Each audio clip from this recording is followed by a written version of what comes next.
sadyang di mawari, pinili mo ang isang tulad ko.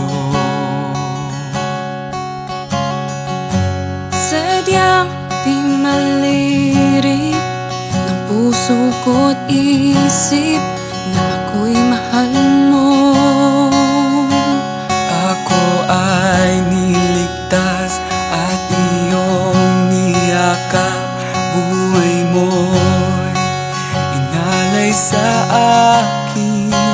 Bawat tintig ng puso, daloy ng luha, bawat paghinga at bawat saglit, bawat sigaw ng damdamin, lahat sa akin ito'y isang alay na awit, ang pag-ibig ko sa'yo.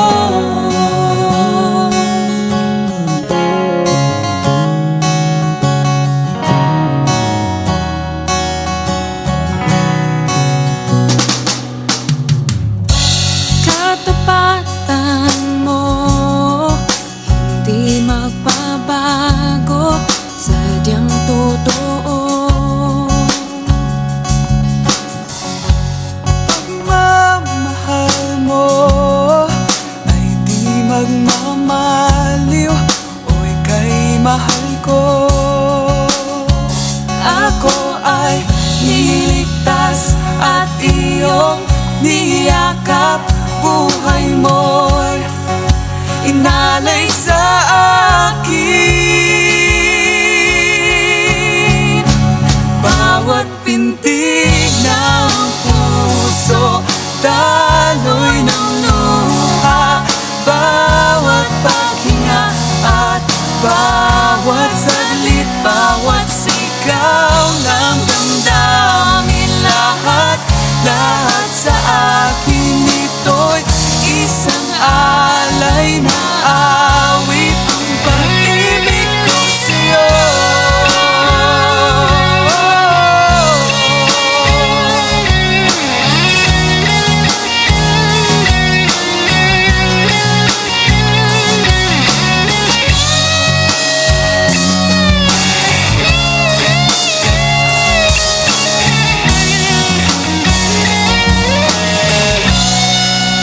Bawat pintig ng puso, daloy ng luha, bawat paghinga at bawat saglit, bawat sigaw ng damdamin, lahat sa akin ito'y isang alay na awit.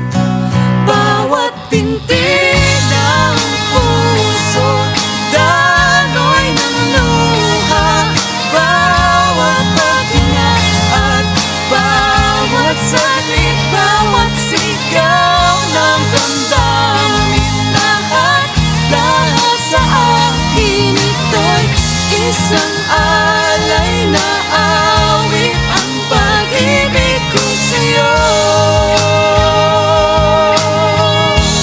Ang pag-ibig ko sa'yo.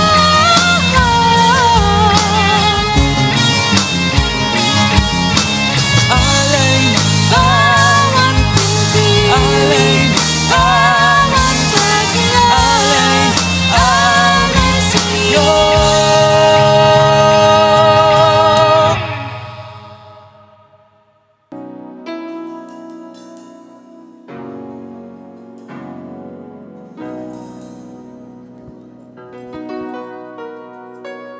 Praise the Lord! It's a great day to praise the Lord! Amen po! Not just good, but it's a great day to praise the Lord. Shall we all stand? And let's give the Lord the blessing, the honor that He deserves. Hallelujah!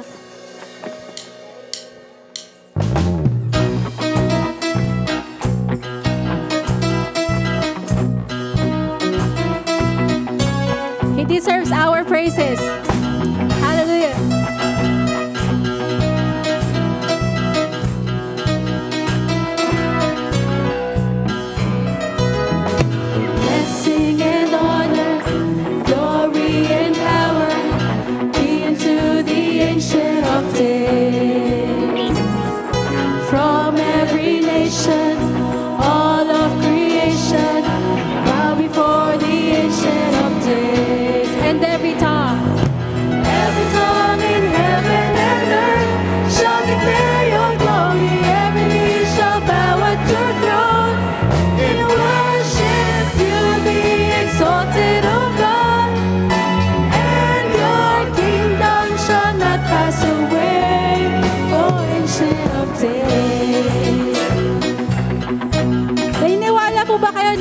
Diyos ay mabuti.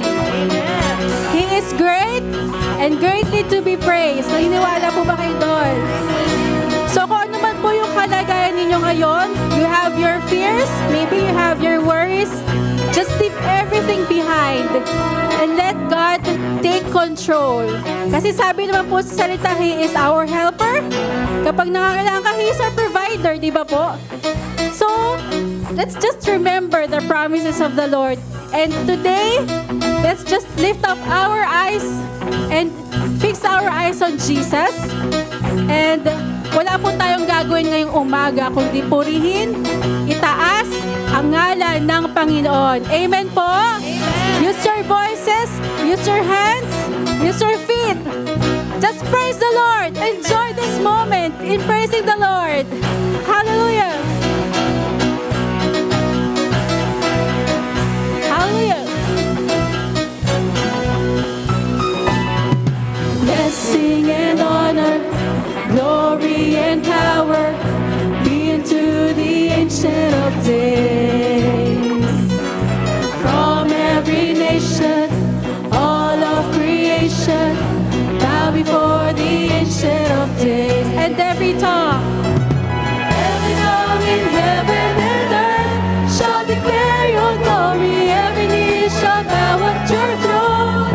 In worship you will be exalted, O God, and your kingdom shall not pass away, O Ancient of Days.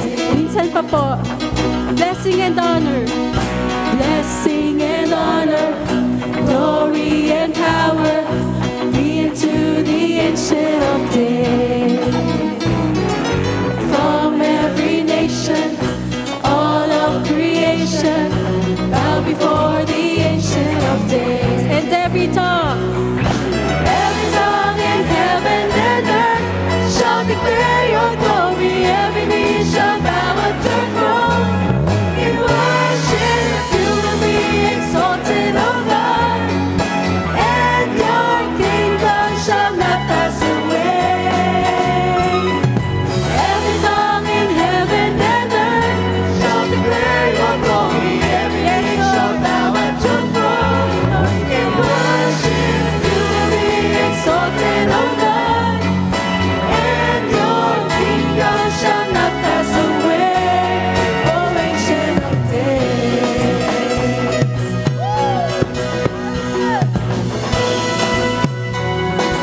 Your kingdom shall reign over all the earth. Sing to the Ancient of Days. For none can compare to your matchless work. Sing to the Ancient of Days. Your kingdom shall reign over all the earth. Sing to the Ancient of Days. None can compare to your for the last time. Your kingdom.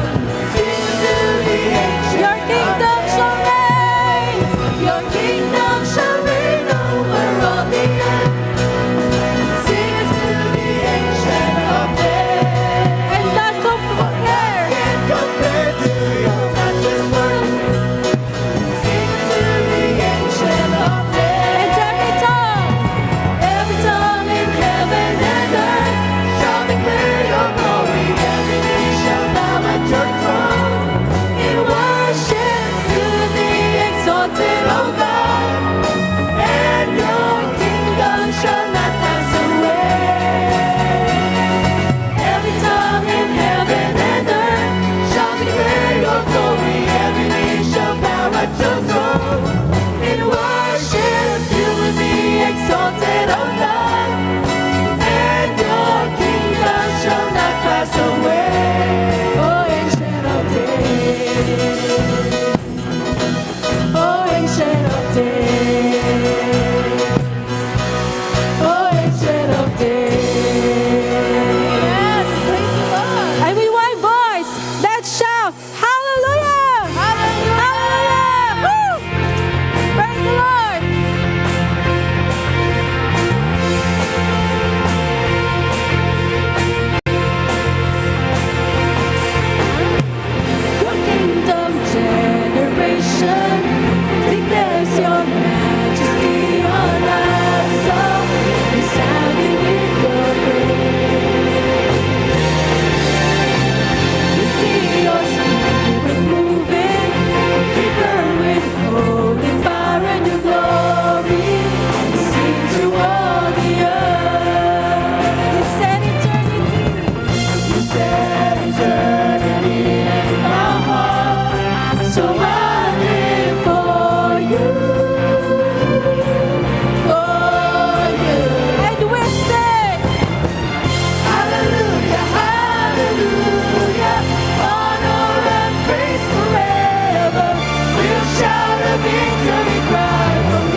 my heart. Thank you, Lord. So I live Yes, Lord. We live for you, God.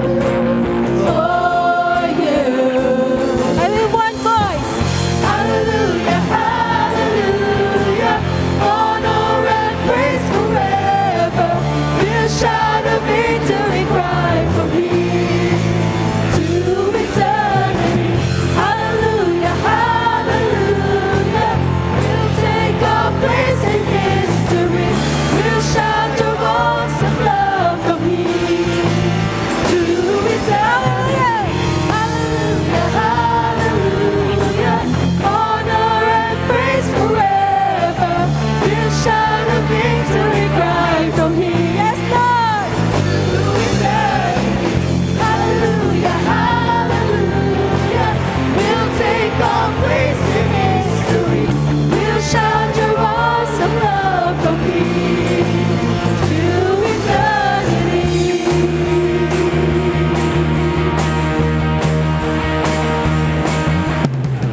You set eternity in my heart, so I live for you, for you. And you said, You set eternity in my heart, so I live for you, for you. and you said, You set eternity in my heart, so I live for you, for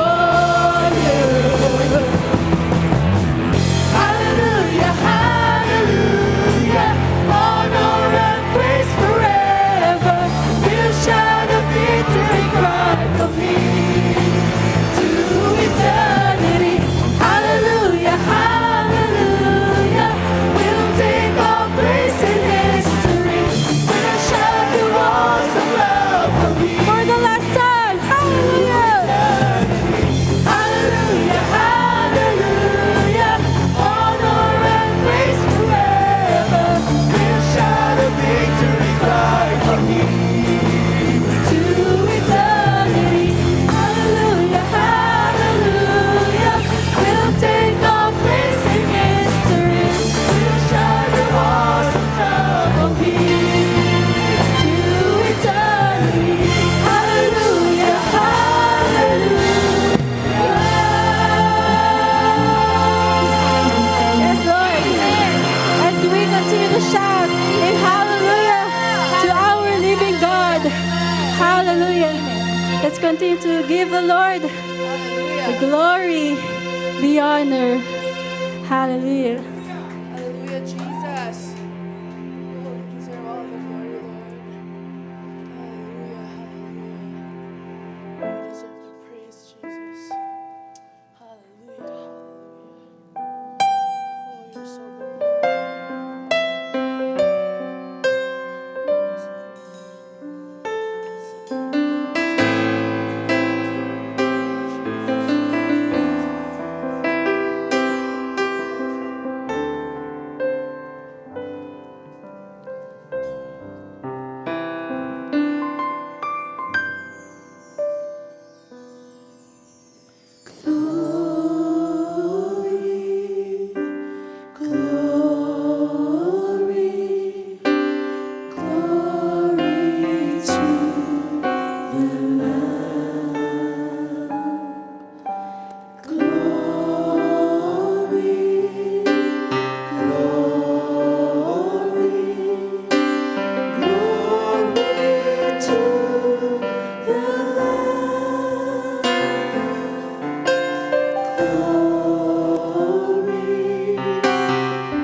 ages to the Lamb,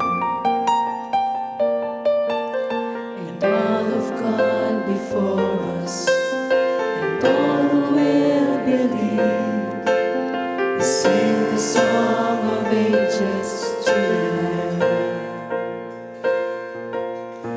Your name is the highest, your name is the greatest, your name stands above them all. All thrones and dominions, all powers and positions, your name stands above them all.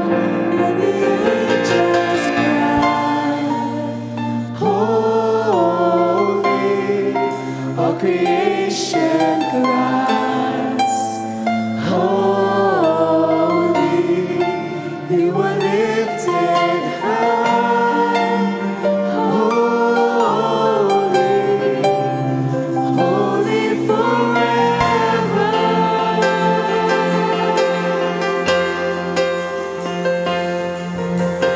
If you've been forgiven, if you've been redeemed, sing the song forever to the Lamb.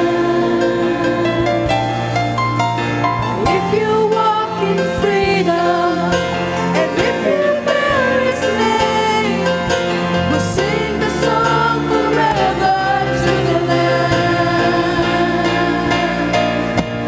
Sing a song forever and amen.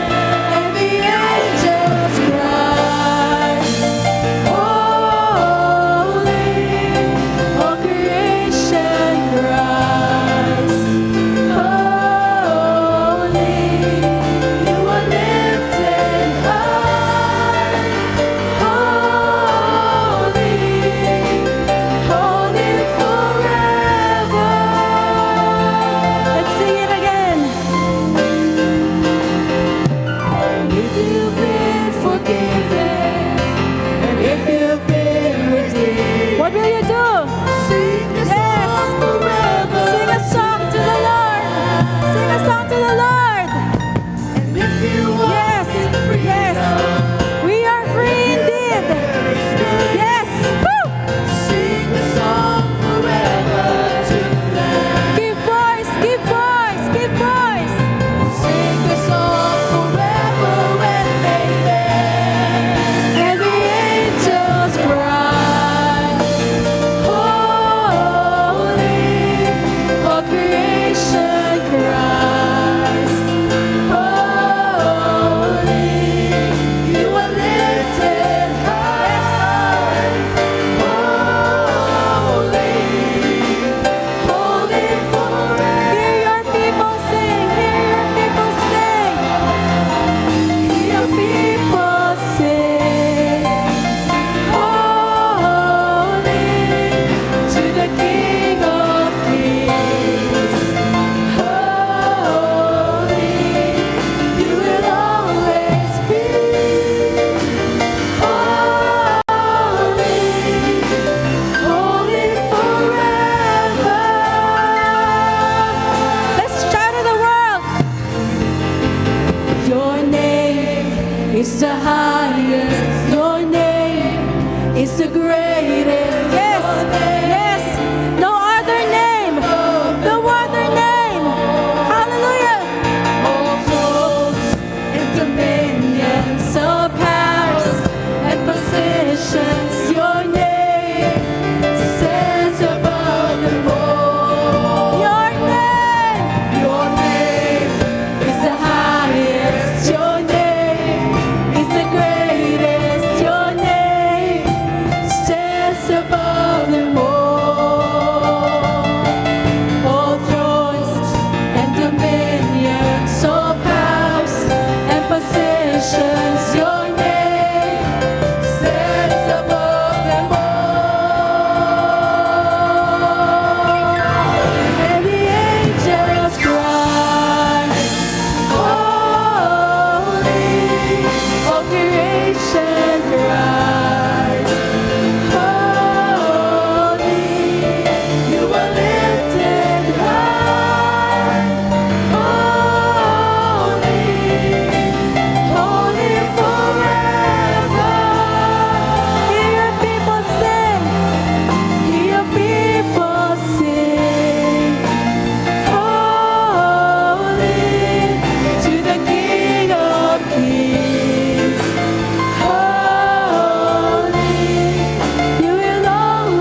Sige po, patuloy po natin purihin ang Panginoon ngayong araw. Hallelujah.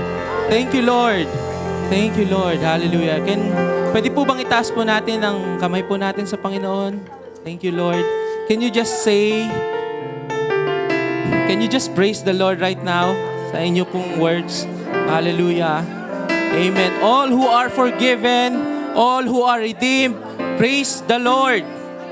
Hallelujah. Thank you, Lord. We are able to worship our Lord Jesus today, our God, because we have been forgiven. We have been redeemed. Thank you, Lord. The veil has been turned away po, Panginoon, and we can come into your presence, Lord, because of your blood, Lord Jesus. And for starting today and for eternity, we will bless you. We will give our praise to you, Lord. We will give our life to you because you are the one po, Panginoon, who first gave your Son, gave up your blood po, Panginoon, to cleanse us from all of our sins, oh Lord God. And right now, Lord, that is why we are confident we can come to this church today, Lord, and can worship you po, Panginoon, because, Lord, you are the one po, Panginoon, nag-make ng way, Lord, in order for us po, Panginoon, to be forgiven and come again sa inyong presensya, O Lord God. Not based on our goodness po, Panginoon, but based on your goodness, Lord God, because it is who you are, Lord God. And maraming salamat po, Panginoon, for another day, Lord God, and opportunity today, Lord, to just worship you, O Lord.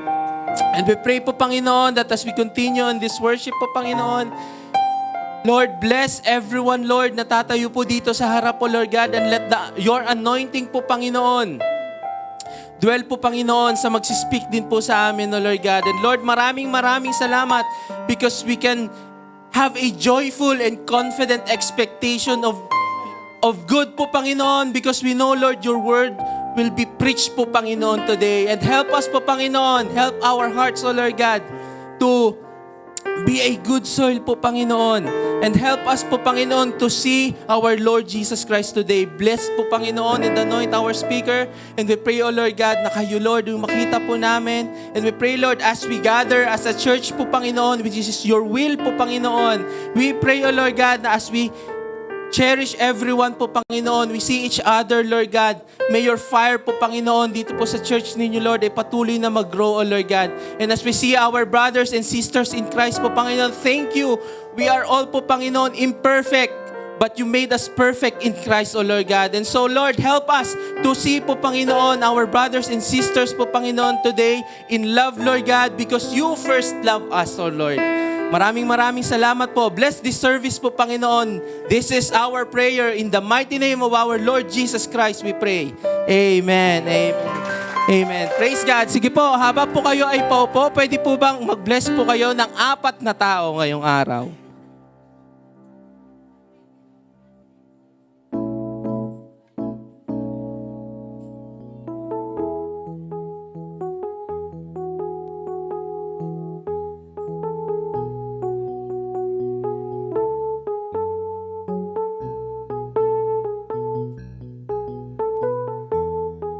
Amen. Sa lahat po ng mga bagong dating, meron pa pong mga upuan dito sa may harapan. Amen.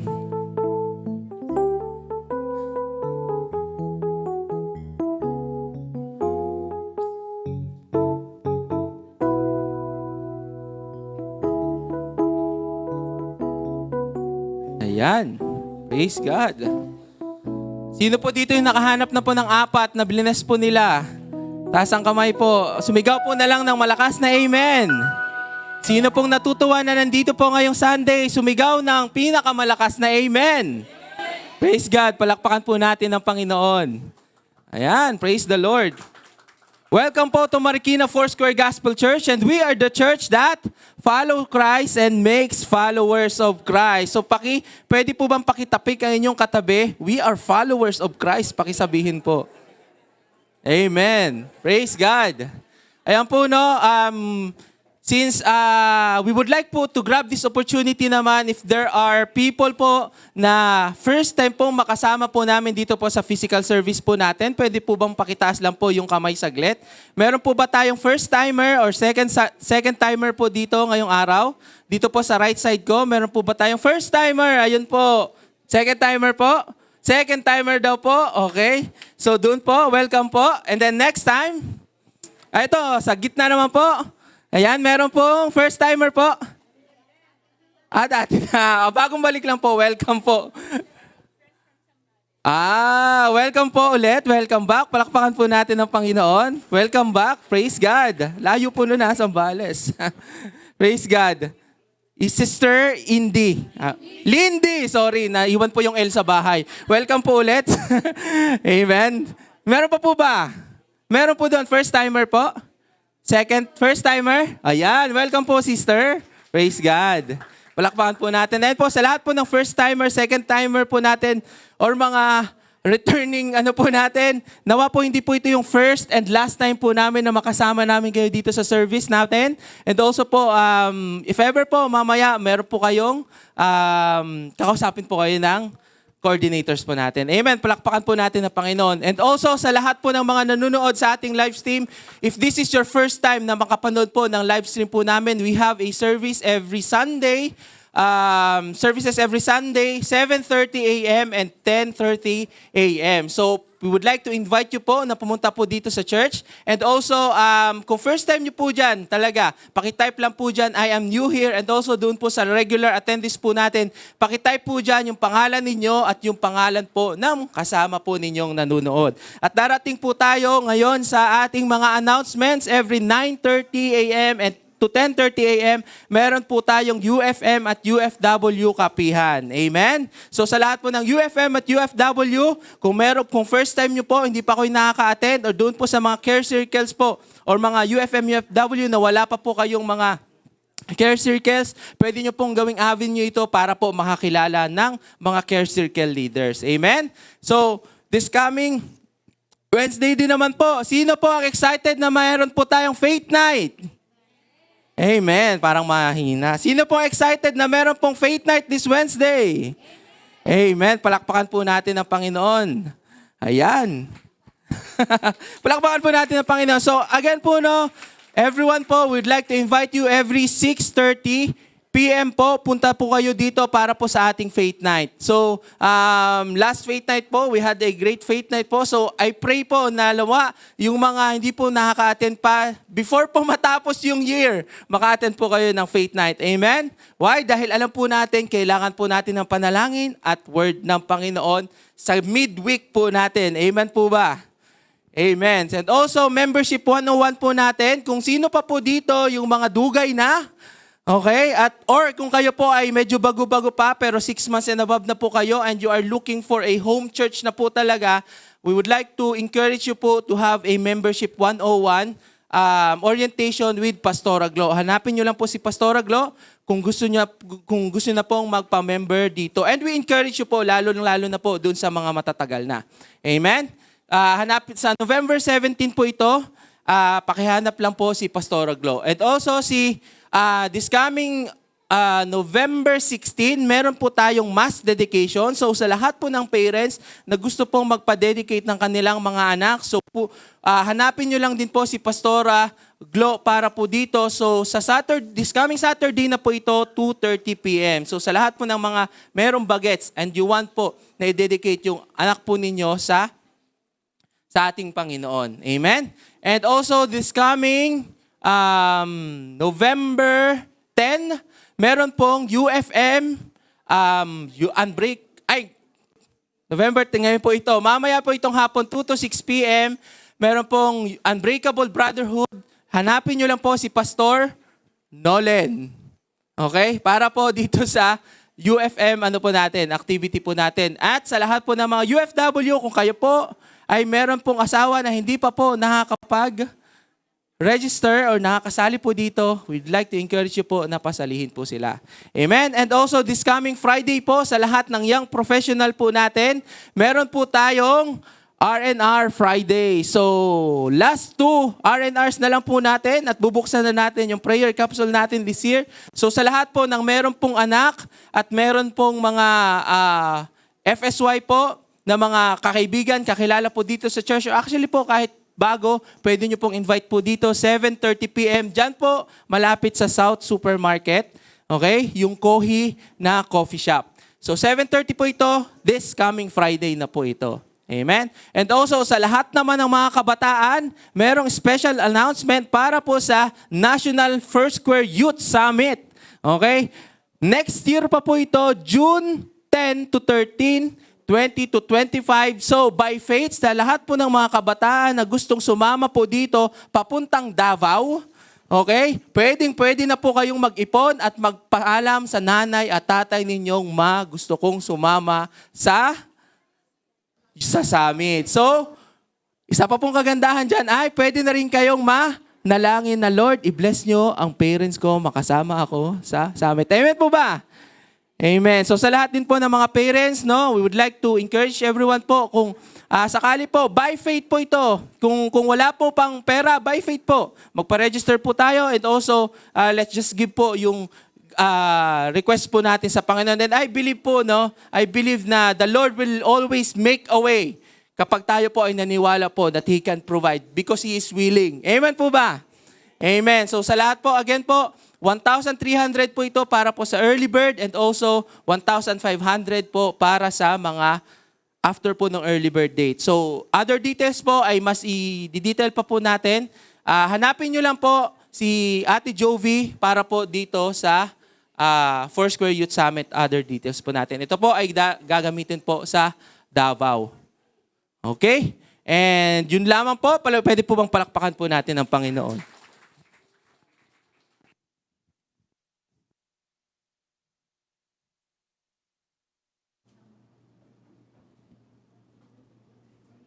Hello.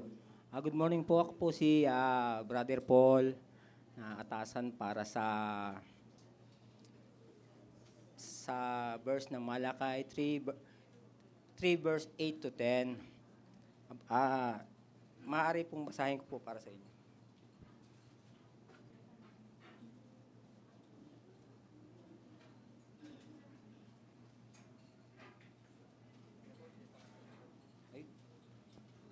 Salamat po, Pastor. Ito yung naayon po sa verse ng 3, 8 to 10.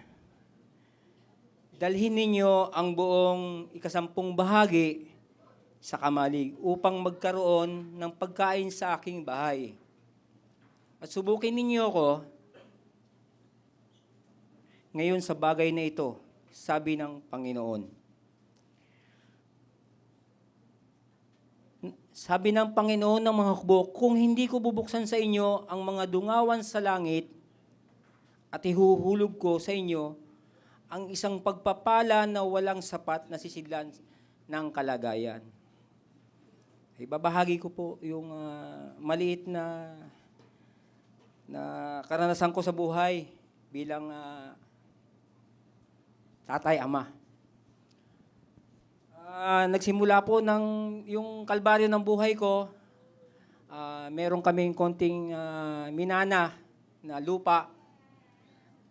Ay napatayuan ng bahay. Nang matayo na po, taga-ayos lang po pala ako. Pinaalis po kami. Walang araw, walang gabi na hindi kami umiiyak na mag-asawa. Kasi masakit. Pero hindi naman kami pinabayaan ni Lord kasi totally, nandirito na po kami noon. Nandirito na po ako, pero hindi pa ganun ang pananampalataya ko, hindi ganun kalalim. Siguro after 2 years, binigyan na naman ako ng maliit na pagsubok. After ng April, May, bigla pong na-diagnose yung anak ko na nabulag.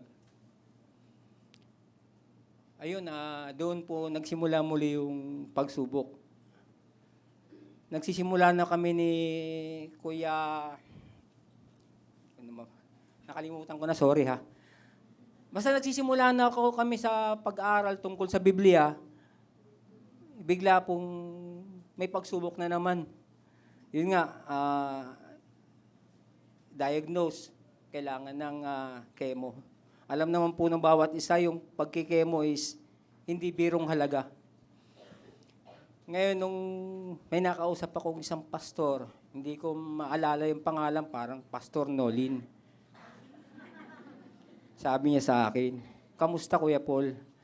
Sabi ko naman, Pastor, unang arangkada, 478,000. Tinapik po ako sa balikat ni Pastor. Huwag ka mag-alala, God will provide. Sabi ko, saan kaya banda yun? Saan kaya si God? Sabi ko, ayun na, pagdating ko ng ospital, eto na.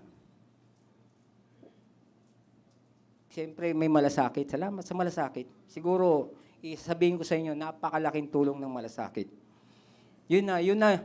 Pero hindi ko pa siya nakilala eh. Sabi nga, God will provide. Naglakad-lakad ngayon ako. Yun sa dati naming napag-anuhan ng anak ko, yung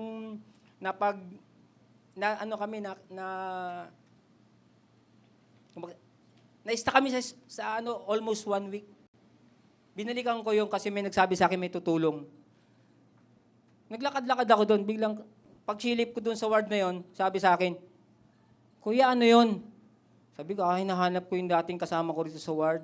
Kasi sabi niya, makakatulong si ganito, si ganon. Sabi ko naman, ganun ba? Yun. Yung tao na yun, hindi ko kilala. Yun na nakapagsabi sa akin, lapitan mo si ganito, kontakin mo si ganon. Yun. Agad-agad ko tinawagan yung asawa ko, kontakin mo si ganon, ganyan. Ayun. Pagbalik ko, ayun na. Binigyan na ako ni Lord. Yun na pala yung Lord. Siya na pala yun. Na unang sinabi ko sa sarili ko, sabi ko kay Pastor Nolin, saan banda? Yun na pala. Yun nagsimula. Unang bigay sa akin, 75,000. Tapos unang billing, almost 500,000. Yun na yun, tinatawag ni Pastor Nolin. Siguro hindi ko na may mention lahat ng mga tumulong at nakatulong. Pero nagpapasalamat ako, yun yung tinatawag na biyaya na sinabi ni Lord. Kaya ngayon, nandito ako sa inyong harapan para ipapatunayan ko sa inyo na hindi lang sa material na bagay tayo dapat umaasa ng biyaya. Kundi yung buhay natin, dito ko natutunan yung sinasabi ni Lord na yung pagbibigay. Kaya yung pagbibigay sa akin, parang hindi ko ginawi. Talagang isinapuso ko. Kaya yung kaya nating ibigay para kay Lord, para sa ating pananampalataya, sa patuloy ng pananampalataya, sa patuloy na magiging kagandahan ng ating pinupuntahan sa ngayon, maging saaman tayo, maluwag nating ibigay kung ano yung nararapat para sa Kanya. Thank you, Lord, na nanginginig ako, pero salamat po. Salamat po sa mga tao rito. Salamat sa lugar na ito. Salamat sa mga buhay na nandirito na nagpapatunay na ako sobrang mahiyain ko. Pero ngayon, lumalabas yung kakapalan ng mukha ko. Pasensya na po kayo. Salamat sa lahat. Sorry, kita nyo talagang samahan nyo po ako sa munting panalangin ayon sa aking nalalaman. Lord, maraming salamat po sa mga buhay ng mga taong nandirito. Maraming salamat po na ginising nyo kami upang marinig ang aming dalangin, ang aming pasasalamat, lalong-lalo sa mga biyayang pinagkakaloob nyo sa amin. Alam namin ang aming gagawin, ang aming katalino, ang aming kalakasan na hindi pwedeng sa amin lamang. Dapat naming isaalang-alang lagi sa inyo na kung wala kayo, wala kaming magagawa. Maraming salamat po sa kalakasan ng kaisipan, puso, at damdamin para sa aming kapwa. Gabayan niyo po ang bawat isa, lalo-lalo sa mga merong maibibigay kahit na po sa walang maibibigay. Gabayan niyo po sila na mabigyan ng trabaho. Ipuin niyo po yung mga tao na mabigyan sila ng trabaho, mabigyan sila ng pagkakitaan upang may pagpatuloy ang kanilang pagbibigay. Maraming salamat po. In Jesus' name, amen.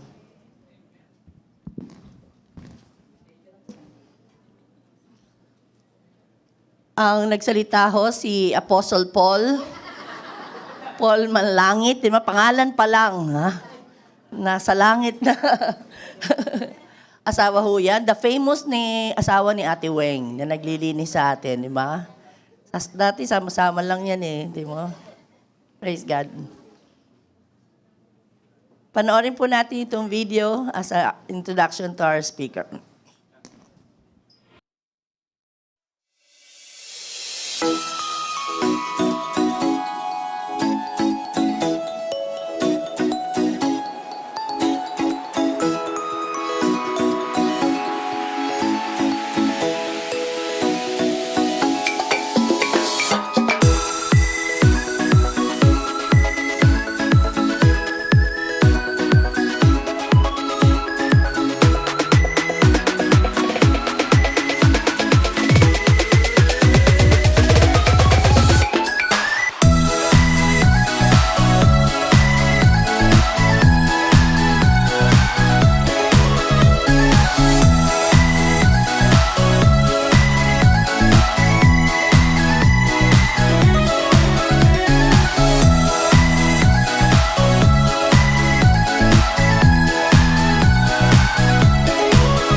ganun-ganun na lang yon.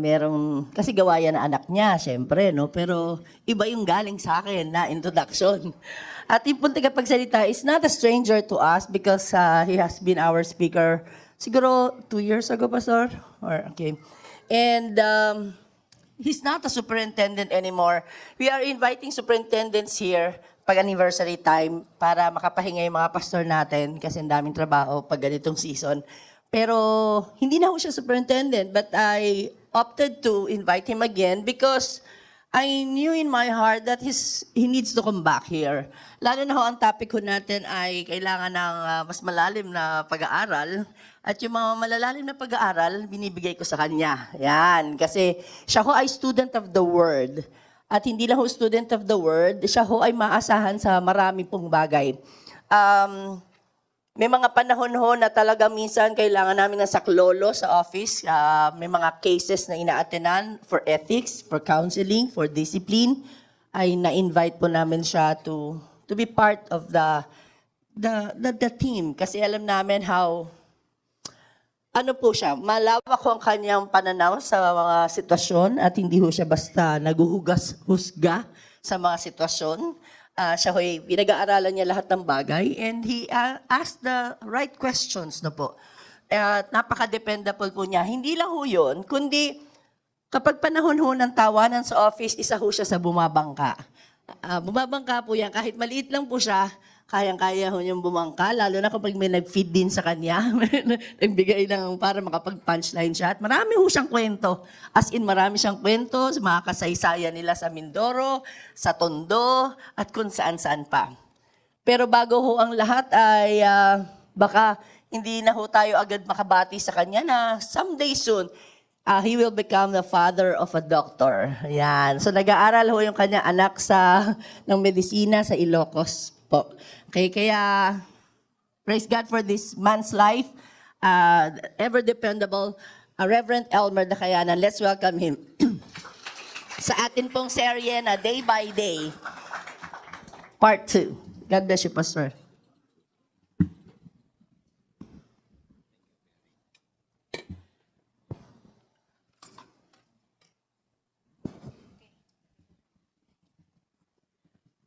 Pangalawang service na po ito, pero parang mas lalong lumakas po yung kaba ng dibdib ko. Pero maganda po yun na pag nakita ko po na nakangiti po kayo at hindi po nakasimangot, lumalakas po yung loob ko. Pwede po bang pakingitian ng maayos yung katabi nyo? At sabihin mo, God bless you. Huwag kang matutulog. Maraming beses na rin po ako nakakapagsalita, lalo na kung ang topic po ay kailangan din ng mas malalim na attention at pag-aaral. Pero alam mo yung hindi naman po malayong agwat namin ni Pastora Kay, pero parang nanay siya sa akin eh. Ano? At sigurado hindi na ako makakabalik dito. Sinabi ko naman, di po ba, hindi malayo ang agwat namin. Na? Pero alam mo yung kapag pinagkatiwalaan ka, tas yung nagtiwala sa'yo ay nandito, parang natatanggal yung kaba ko. Pastora, salamat po sa pagtitiwala. At kahit hindi na po ako superintendent, ay napupunta pa rin po ako dito. And you know, kahit na hindi po ako superintendent, kapag may mga concern ako, hindi pa rin po siya nakakaiwas sa akin at talagang mini-message ko pa rin po siya. So salamat po, Pastor Kay, sa pag-mentor hanggang sa ngayon. Sige po, alam ko na kanina pa kayo nakaupo. Pwede po bang tumayo muna tayong lahat? And I hope na may mga dala po kayong Bible at makibukas po kayo sa akin sa aklat po ng Daniel chapter 7 verses 1 and following. Daniel chapter 7 verses 1 and following. Sige po, para hindi niyo po makalimutang magbuklat ng Bible. Kung may hawak po kayong Bible, pakibuksan. Kung wala naman pong Bible, tingin na lang kayo sa harapan. At sundan niyo na lamang po ako sa pamamagitan ng inyo pong mga mata. Verse 1, noong unang taon ng paghahari ni Belshazzar sa Babylonia, Nagkaroon ng pangitain si Daniel sa kanyang panaginip. Ito ang panaginip na kanyang isinulat. Isang gabi, may nakita akong pangitain ng isang malawak na dagat na hinahampas ng malakas na hangin mula sa 4 na direksyon. Mula sa dagat ay biglang lumitaw ang 4 na magkakaibang hayop. Sa ibang translation, halimaw. Ang unang hayop ay parang leon, pero may pakpak ng agila. Kitang-kita kong pinutol ang kanyang pakpak. Pinatayo siya na parang tao at binigyan ng kaisipang tulad ng sa tao. 5. Ang pangalawang hayop ay parang oso.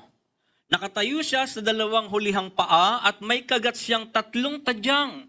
May tinig na nagsabi sa kanya, "Sige, magpakasawa ka sa karne." Ang pangatlong hayop ay parang leopardo. Mayroon itong 4 na pakpak sa likod at may 4 na ulo. Binigyan siya ng kapangyarihang mamahala. 7. Nang gabi ring iyon, nakita ko sa aking pangitain ang ika-4 na hayop. Nakakatakot itong tingnan at napakalakas. Sa pamamagitan ng kanyang malalaking ngiping bakal, ay sinasakmal niya at niluluray ang kanyang mga biktima. At kapag may natitira pa, ay tinatapak-tapakan niya. Kakaiba ito sa 3 hayop at 10 ang kanyang sungay. Habang tinitingnan ko ang mga sungay, nakita kong tumubo ang munting sungay at nabunot ang 3 sungay. Ang sungay na ito ay may mata na tulad ng tao at may bibig na nagsasalita ng kayabangan. 9. Pagkatapos ay nakita kong may mga tronong inilagay at umupo sa kanyang trono ang Diyos na nabubuhay magpakailanman. Sabihin nga po natin, Diyos na nabubuhay magpakailanman. Nakakasilaw ang kanyang damit at buhok dahil sa kaputian. Nagliliyab ang kanyang tronong may mga gulong. At mula sa kanya ay umaagos ang apoy. Milyon-milyon ang mga naglilingkod sa kanya. Handa na siyang humatol, kaya't binuksan ang mga aklat. 11. Patuloy kong tinitingnan ang sungay dahil sa naririnig kong pagyayabang nito. Hanggang sa nakita kong pinatay ang ika-4 na hayop. Inihagis sa apoy at nasunog ang kanyang katawan. At ang natitirang 3 hayop ay inilisan ng kapangyarihan, pero hinayaang mabuhay ng maigsing panahon. Pagkatapos nakita ko ang parang tao na pinaliligiran ng ulap. Lumapit siya sa Diyos na nabubuhay magpakailanman. Sabihin nga po natin, Diyos na nabubuhay magpakailanman. Pinarangalan siya at binigyan ng kapangyarihang maghari at naglingkod sa kanya ang lahat ng tao sa iba't ibang bansa, lahi at wika. Ang paghahari niya ay walang hanggan at walang makapagpapabagsak ng kanyang kaharian. Talon po tayo sa verse 21. Nakita ko ang sungay na ito ay nakikipaglaban sa mga banal ng Diyos at nananalo na siya. Pagkatapos dumating ang nabubuhay magpakailanman. Sabihin nga po natin, ang nabubuhay magpakailanman. Ang kataas-taasang Diyos at humatol panig sa kanyang mga banal. At dumating ang panahon ng paghahari ng mga banal. Tayo po ay sumandaling yumuko at manalangin. Lord, it is not all about us, but it's all about your words and about you. Kaya dalangin namin na bigyan mo kami ng bukas na isipan, bukas na puso. Hindi lamang handa na ito po ay maintindihan, kundi tanggapin, paniwalaan, at higit sa lahat ay ipamuhay. Sa pangalan ni Jesus. Amen. Makakaupo na po tayo. Praise God. Kung mapapansin po natin, yung talat ng atin pong binasa ay isa pong part ng prophecy. At sa panahon po na isinulat ito ni Daniel, ay makikita po natin na ito po ay karamihan po dito ay hindi pa nagaganap. Marami po dito sa binasa natin nung isinulat po ni Daniel ay hindi pa nagaganap. Pero sa panahon natin ngayon at titingnan naman natin backward, marami po dito ay naganap na, pero may mga pangyayari po dito na magaganap pa lang. At alam ko po na medyo mahirap intindihin ang talata na atin pong binasa, pero naniniwala po ako na sa tulong at biyaya ng Panginoon, tayo po ay tutulungan ng Diyos. Bakit ko po sinabing mahirap? Mismo po yun pong nagsulat ng pangitain pong ito na ibinigay sa kanya ay hindi niya pong maintindihan at kailangan niya ang tulong ng atin pong Panginoon. Pero ang talata o ang topic na pag-aaralan natin ngayon na magbibigay ng comfort sa atin, kung mapapansin natin dito, ay parang magulo, mahirap yung sitwasyon na kanilang kinilalagyan because that time sila ay under ng Babylonian Empire at may mga paghihirap pang darating. Pero ang comfort na magbibigay sa kanila, ayun pong binasa natin na title na The Ancient of Days. Sabihin nga natin, The Ancient of Days. Yan. Pinili ko po na panatilihin yun pong definite article doon na The Ancient of Days.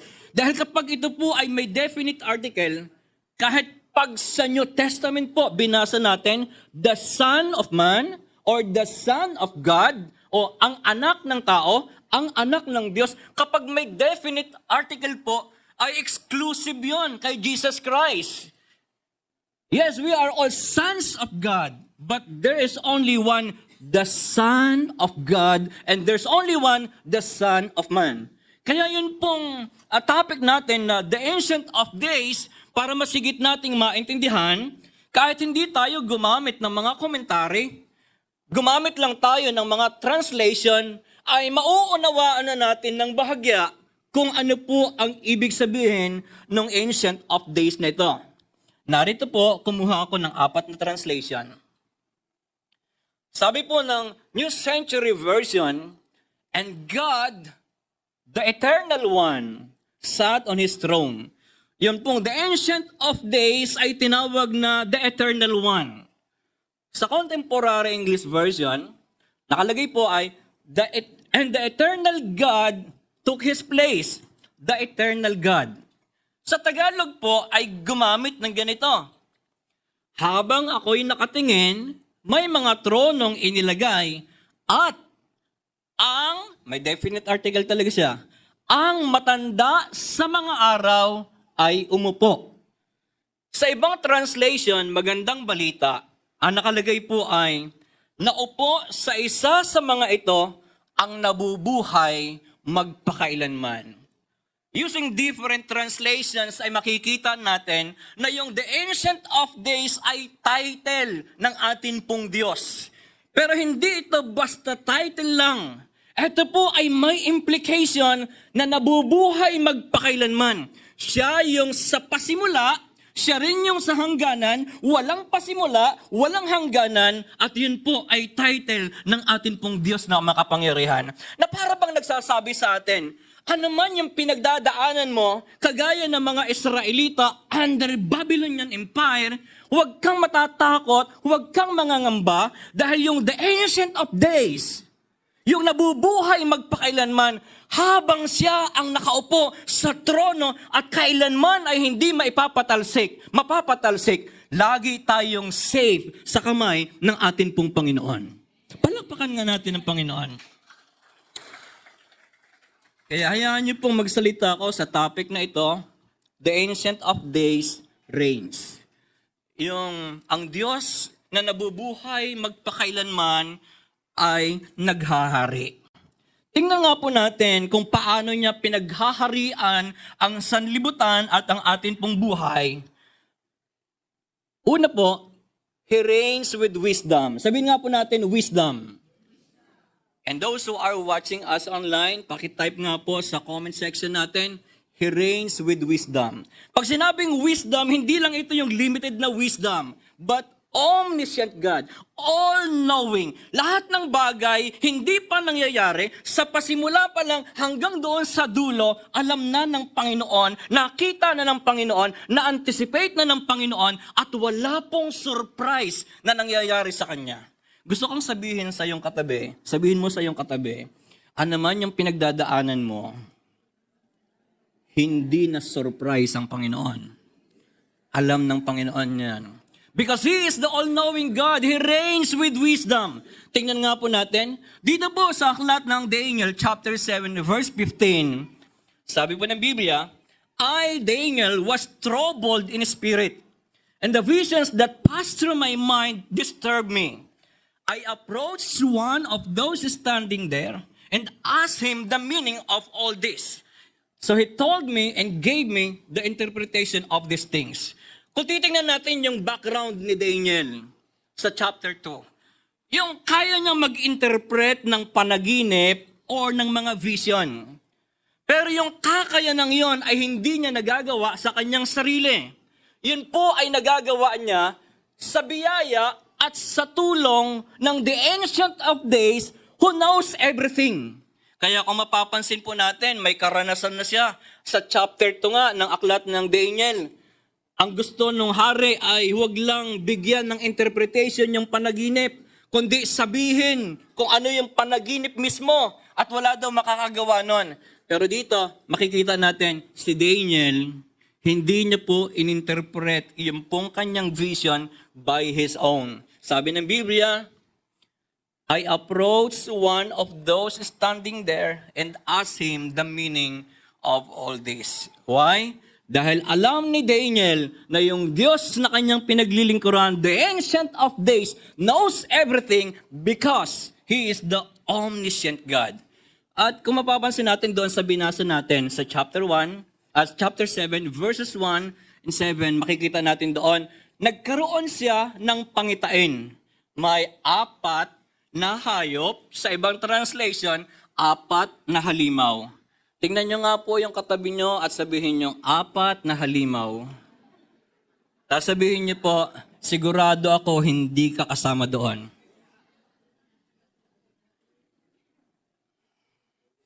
Kung mapapansin nyo po, mayroon pang binanggit dyan, may maliit na sungay. Sabihin nyo ulit sa inyong katabi, may maliit na sungay. Mas lalong hindi ikaw yon. Sabi niya.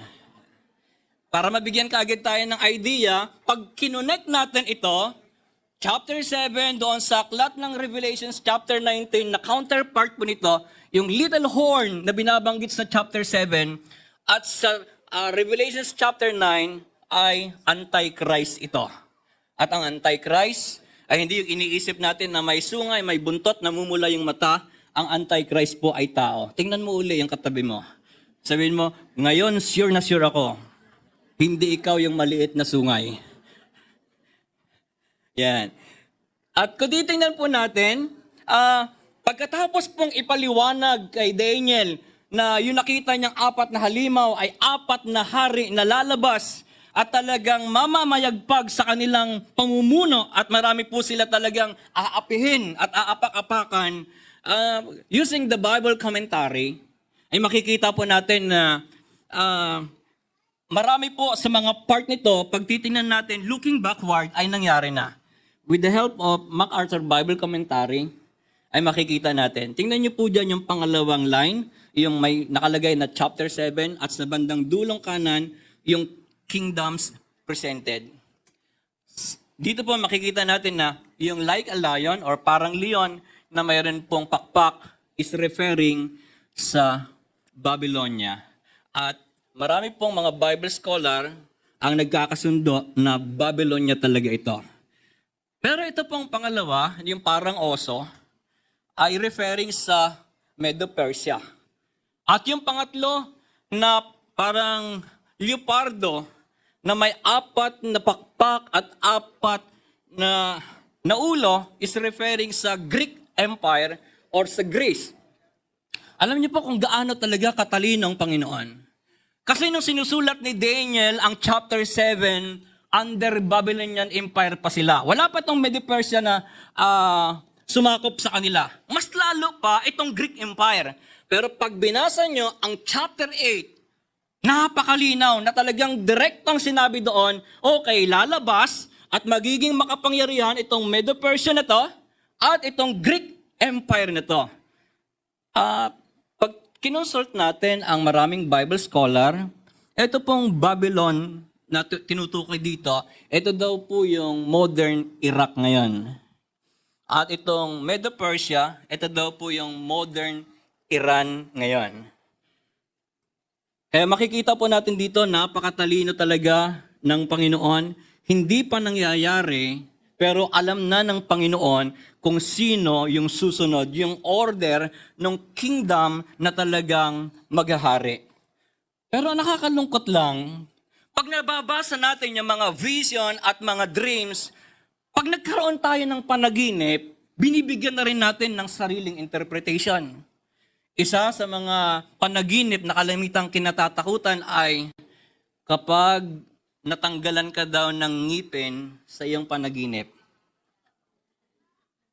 Tignan niya. Kaya minsan kahit na Kristiyano, natanggalan ako ng ngipin. Anong ginagawa? Kinakagat daw sa kahoy. Para hindi mamatay yung kamag-anak or kakilala. Pero sasabihin ko po sa inyo, matanggal na lahat ng ngipin nyo sa kakakagat ng kahoy, hindi maiiwasang mamatay ang tao. At ang mahirap pa, pag nagkaroon tayo ng mga panaginip, anong ginagawa natin? Pinipilit nating bigyan ng interpretation. At minsan sinasabi pa natin, ang panaginip na to ay binigay sa akin ng Panginoon. Pakinggan niyang mabuti. Si Daniel, na nabigyan ng pagkakataong mag-interpret po ng panaginip, hindi niya ininterpret yon sa kanyang sarili. Ang Daniel chapter 2 verse 27, bigyan ko lang po kayo ng counting background. Nagkaroon ng panaginip ang hari. Sabi niya, gusto ko ng interpretation ng aking panaginip. Kaya pinatawag niya lahat ng matatalino, lahat ng mga pantas, lahat ng basta't yung mga tagapayo niya. Sabi niya, sabihin niyo sa akin kung ano ang kahulugan ng aking panaginip. Pero sabihin niyo muna kung ano yung panaginip ko. Sabi ng mga pantas, wala pong makakagawa niyan. At dahil po doon, nagalit yung hari. Sabi niya, okay, patayin ang lahat ng yan, walang silbi. Ang masaklap, kasama doon si Daniel. Kaya si Daniel ay nakipag-usap at sabi niya, bigyan siya ng sapat na panahon. Pakinggan niyo po kung ano po ang sinabi ni Daniel.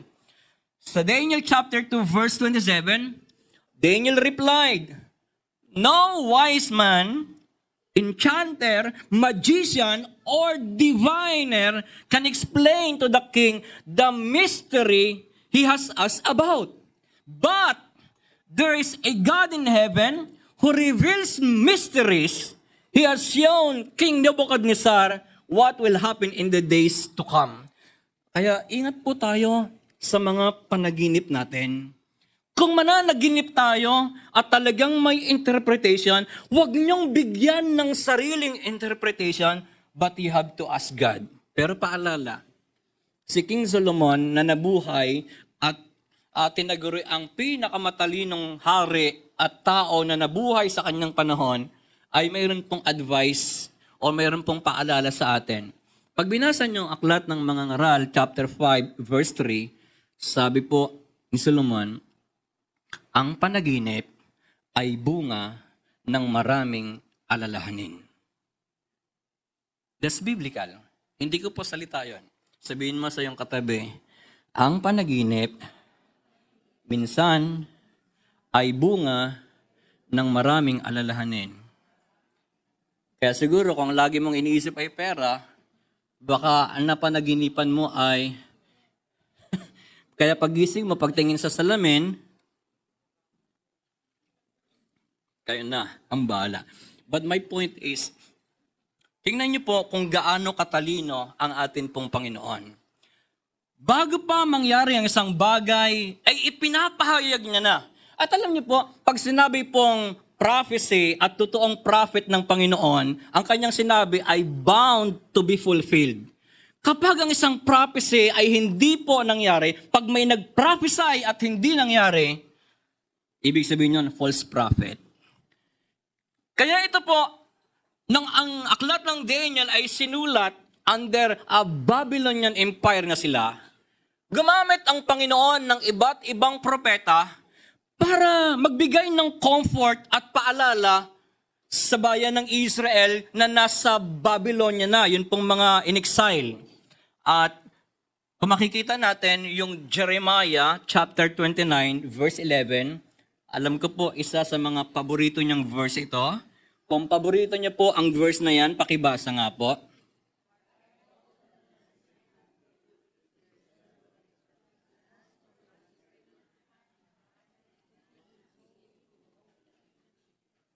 Tingnan po ninyo, napakatalino talaga ng Panginoon. Alam niya na ang bayan ng Israel, pagkatapos pong wasakin yung kanilang templo, at pag nakawan yung kanilang templo, sunugin yung kanilang templo, at marami sa mga mapapakinabangang mamamayan ay dinala po sa Babylonia, mawawalan sila ng pag-asa. At sasabihin nilang, ano kaya ang plano ng Panginoon? Wasakin tayo, sirain tayo, pulbusin tayo, at ma-eliminate talaga tayo. Kaya ibinigay ng Panginoon, ipinagpaunanan ng Panginoon, ang aklat ng Jeremiah chapter 29 verse 11, no, sa pinagdadaanan niyong hirap at pasakit, may pag-asa. Dahil ang nagplano at ang nagbigay ng pag-asa, hindi po yung taong may limitasyon, but the Ancient of Days who reigns with wisdom, at alam niya, time will come na ang bayan ng Israel ay talagang mapapabuti at mapapaayos. Pero ito po ay binigay ng Panginoon sa kanila also as a warning. Pag binasa natin ang aklat ng Jeremiah chapter 29, alam din ng Panginoon na lalabas ang maraming bulaang propeta at gagamit hindi lamang ng mga prophecy, kundi gagamit ng mga panaginip para bigyan ng false hope ang bayan ng Israel. Kaya ang sabi ng aklat ng Jeremiah chapter 29 verse 8, para hindi ma-frustrate ang bayan ng Israel, sabi niya, huwag kayong magpapalinlang sa inyong mga propeta at mga manghuhula. Huwag kayong basta-bastang maniniwala sa kanilang mga panaginip. Tandaan ninyo, kasinungalingan ang sinasabi nila sa inyo. Sila'y hindi ko sinugo, ang sabi ni Yahweh. Subalit ito ang aking sinasabi. Pagkatapos lamang ng 70 taon ng pagkabihag sa Babylonia, muli kong ipadarama ang pag-ibig ko sa inyo. Tutuparin ko ang aking pangakong ibabalik kayo sa lupaing ibinigay ko sa inyo. Kaya alam niyo po, eto pong si Daniel, pag binasa niyo ang chapter 9, ay makikita natin, kinonsult niya yung sinulat ni Jeremiah. Kasi lalabas na yung mga bulaang propeta magbibigay ng false hope sa bayan ng Israel. Sabi ni Daniel, sinulat talaga ni Prophet Jeremiah na kinakailangang matapos yung 70 years na pagdidisiplina sa kanila ng Panginoon bago sila bigyan ng magandang pag-asa. Pero ang magandang point na makikita natin dito, ang bayan ng Israel parang napaka-hopeless talaga. Isipin niyo po, pag binalikan nyo ang aklat ng 1 Chronicles chapter 29, kung ilang toneladang ginto, pilak, at marami pang kayamanan, ang talagang inipon ng bayan ng Israel sa pangunguna ni King David para itayo ang napakagandang templo. Habang pinag-aaralan nga naming mag-asawa at sinishare namin, ganito pala, sabi ko hindi ko ma-imagine kung gaano kalaki yung halaga na kanilang ginugol. Pero sa kabila nun, alam niyo po ba, pag binasa natin ang Lumang Tipan, inalaw ng Panginoon ang bayan ng Israel na sinasabing pinili at tinangin ng Panginoon. Dahil sa kanilang pagsalansang ay pinahintulutan ng Panginoon na lusubin sila, sunugin yung templo, pagnakawan yung pong templo, at ang marami sa kanila ay dinalang bihag sa Babylonia. Nakaka-frustrate ang kanilang kalagayan. Tama? Pero sa kabila ng frustration na kanilang nararanasan, ibinigay ang prophecy na to through Prophet Jeremiah. Kahit nagaano katindi ang pinagdadaanan mo, sabi ng Panginoon, I know the plans I have for you. Plans to prosper you and not to harm you. Sabihin mo nga sa iyong katabi, hindi ka Israelita, pero pwede ito sa iyo. Gaano man kahirap yung pinagdadaanan natin dahil naniniwala po tayo na ang Diyos ay nagplano hindi lamang para sa bayan ng Israel, kundi ang Diyos ay nagplano para sa lahat ng tao, mas lalo na yung mga taong tumanggap at sumampalataya sa Panginoon before the creation of the world. May plano na nga ang Panginoon sa atin. Palakpakan nga natin ang Panginoon. Parang mahina yung palakpak natin para sa Panginoon. Praise God. Ganito po mag-comfort ang Panginoon, makatotohanan. Tatapusin talaga yung 70 years. Hindi ho paiigsiin. Hindi ho mamadalin. Tatapusin talaga yung 70 years. At alam ng Panginoon that along the way, hindi lamang mapufrustrate ang bayan ng Israel, yung mga na-exile. Marami sa kanila ay manghihina at marami sa kanila ay manlulupaypay. Pero ipinagpauna na ng Panginoon sa pamamagitan ng buhay ni Prophet Isaiah at palagay ko, paborito din natin ang talatang ito. Ang Isaiah chapter 40 verse 31. Pakibasa nyo nga po ng malakas kung paborito nyo talaga yan.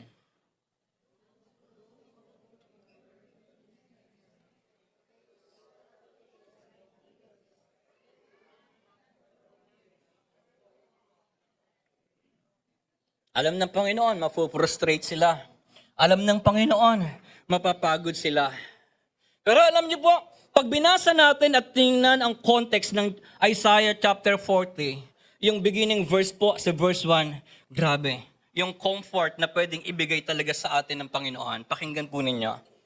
Sabi po ng Isaiah chapter 40 verse 1, aliwin ninyo ang aking bayan, sabi ng Diyos. Aliwin ninyo sila. Comfort my people. Comfort my people. Inyong ibalita sa mga taga-Jerusalem, tapos na ang kanilang pagdurusa. Sapagkat nabayaran na nila ng lubos ang kasalanang ginawa nila sa akin. Bakit kinakailangang sabihin po ito? Hindi lamang frustration, sabi ko, nanghina, napagod na sila, at marami sa kanila ay maaring hopeless na. Pag binasa pa natin ang mga sumunod na talata, sabi po dito, sabi ng Panginoon sa kanila, through Prophet Isaiah, Israel, bakit ka ba nagrereklamo na tila hindi pansin ni Yahweh ang kabalisahan mo o hindi inalalayan sa kapihang naranasan? Hindi ba ninyo nalalaman? Di ba ninyo naririnig? Na itong si Yahweh ang walang hanggang Diyos, ang siyang lumikha ng buong daigdig. Hindi siya napapagod. Sa isipan niya ay walang makaunawa. Omniscient nga siya. Walang makaunawa. Ang mahihina, mga napapagod ay kanyang pinapalakas. Listen carefully, verse 30. Kahit na ang mga kabataan ay napapagod at nanlulupaypay, aminin natin, huwag tayong mag-pretend na all the time, malakas tayo at matatag. Nakakaramdam talaga tayo ng panghihina. Nakakaramdam talaga tayo ng panlulupaypay. Nakakaramdam din talaga tayo ng frustration magkaminsan. Tama? Tama? That's the reason bakit ibinigay ang Isaiah chapter 40 verse 31. Sa mga Israelita, sa mga mananampalatayang pagod na sa kanilang pinagdadaanan. Imagine 70 years. Sabihin niyo nga po sa inyong katabi, 70 years. Buhay ka pa kaya nun? Parang lalong magiging hopeless tayo, no? Pero sabi ng Panginoon sa kanila, doon sa hopeless na situation nila, Diyos lang ang hindi napapagod. Pero kapag tayo po ay naghintay, tayo ay umasa, tayo ay magtitiwala sa Panginoon, He is the omniscient God. Bago mo pa maranasan, kita na ng Panginoon. Bago pa mangyari, may solusyon na ang Panginoon. Why? Because He is the all-knowing God. Palakpakan natin ang Panginoon. Kaya, ito po yung comfort na binigay sa kanila. God knows, mafufrustrate sila. Pero sabi ng Panginoon, alamin mo, na alam ko kung ano ang makakabuti sa iyo. At dapat malaman mo din if you just wait. But those who hope in the Lord will renew their strength. They will soar on wings like eagles. They will run and not grow weary. They will walk and not be faint. Sa ibang translation, ang nakalagay ay those who trust. Sa iba po ay those who wait. Pag sama-samahin niyo yung tatlong word na yan, hope in the Lord, trust in the Lord, wait upon the Lord, magkakaroon tayo ng panibagong lakas. Can we say amen? Can we say amen? Sabihin mo nga sa iyong katabi, lahat ng pinagdadaanan mo, alam yun ng Panginoon. Lahat ng nararamdaman natin, alam yun ng Panginoon. God knows your frustration. God knows what you are going through right now. Alam niyo, si King David ay nagsabi nga ng ganito sa aklat ng Psalm chapter 56 verse 8. You keep track of all my sorrows. You have collected all my tears in your bottle. You have recorded each one in your book. Kita ng Panginoon yung bawat patak ng ating pong luha. Ramdam ng Panginoon yung frustration at hirap na pinagdadaanan natin. Alam din ng Panginoon kung tayo po ay nagtatagumpay because He is the omniscient. Pero ang importante po dito, walang bagay na nangyayari sa buhay nyo na pinapalagpas at nakakalagpas sa paningin ng Panginoon. Palakpakan natin ng Panginoon. Hallelujah. Praise God. Every time na makikita natin ang title na to, The Ancient of Days, lagi niyong iisipin, He reigns with wisdom. At yung wisdom ay walang limitasyon. He is the omniscient God, the all-knowing God. Pero hindi lang po yan. He reigns with righteousness. Sabihin nga natin, righteousness. Righteousness ay close related po doon sa word na justice. Katuwiran, katarungan. Katuwiran at katarungan. Sa Daniel chapter 7 verse 9, sabi ng Biblia, As I looked, thrones were set in place and the Ancient of Days took his seat. His clothing was white as snow, the hair of his head was white like a wool. His throne was flaming with fire and its wheels were all ablaze. A river of fire was flowing, coming out from before him. Thousands upon thousands attended him. 10,000 times 10,000 stood before him. The court was seated, and the books were opened. Then I continued to watch because of the boastful words the horn was speaking. I kept looking until the beast was slain and his body destroyed and thrown into the blazing fire. Sa verse 21, as I watched, this horn was waging war against the holy people and defeating them until the Ancient of Days came and pronounced judgment in favor of the holy people of the Most High. And the time came when they possessed the kingdom. Eschatological kasi ang dating ng talatang ito. Maraming Bible scholar ang nag-a-agree na ito po ay may counterpart sa aklat ng Revelation. At ito po ay makikita sa Revelation chapter 19.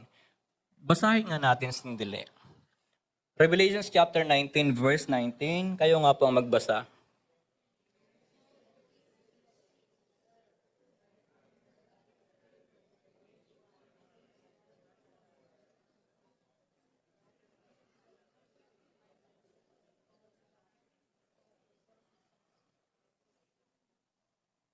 Na po?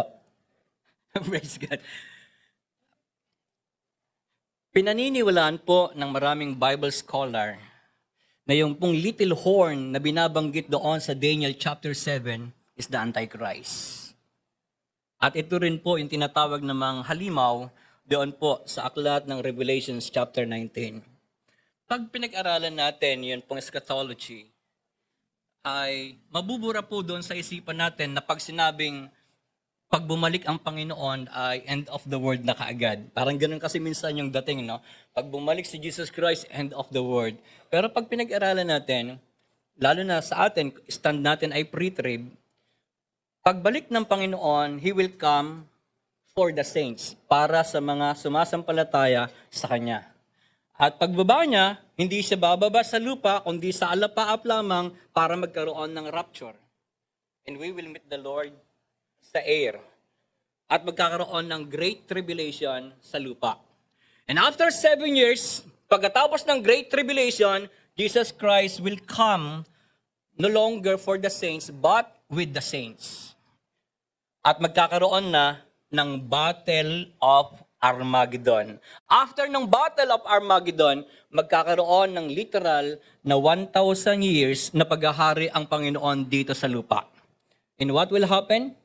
Si Satan ay gagapusin at itatapon sa walang hanggang kalaliman. But after 1,000 years, siya ay muling pakakawalan. Pag binasa nyo ang aklat ng Revelations chapter 19 and chapter 20, kung bakit pakakawalan si Satan, hindi ko rin po alam ang dahilan.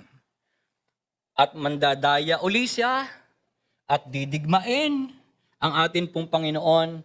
Doon na magaganap yung judgment time. Kaya pag binasa nyo ang aklat ng Revelations chapter 20, mayroon na pong white throne judgment doon.